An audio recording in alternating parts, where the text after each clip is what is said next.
My fellow Americans, today I speak to a nation in grief.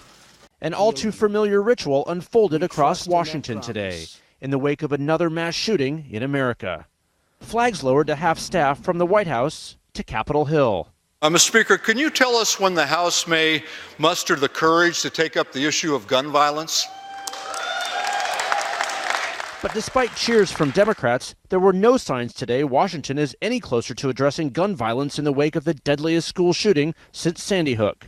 President Trump did not mention the word gun in his brief remarks from the White House, instead talking about mental health.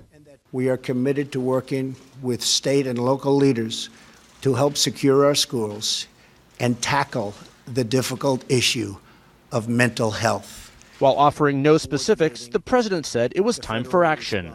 It is not enough to simply take actions that make us feel like we are making a difference.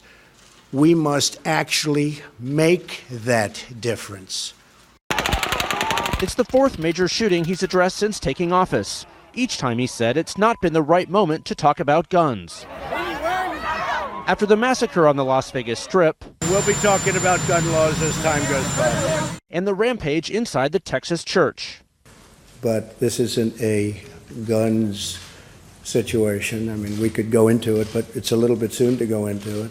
The White House had no daily briefing today, but the question we asked Press Secretary Sarah Sanders 136 days ago still lingers. Does he believe that he could bring something new to the gun debate that has been,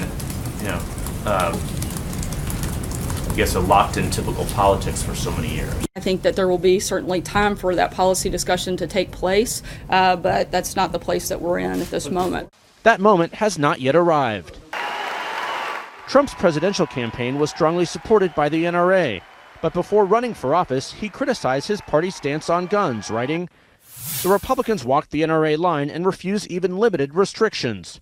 I generally oppose gun control, but I support the ban on assault weapons, and I support a slightly longer waiting period to purchase a gun."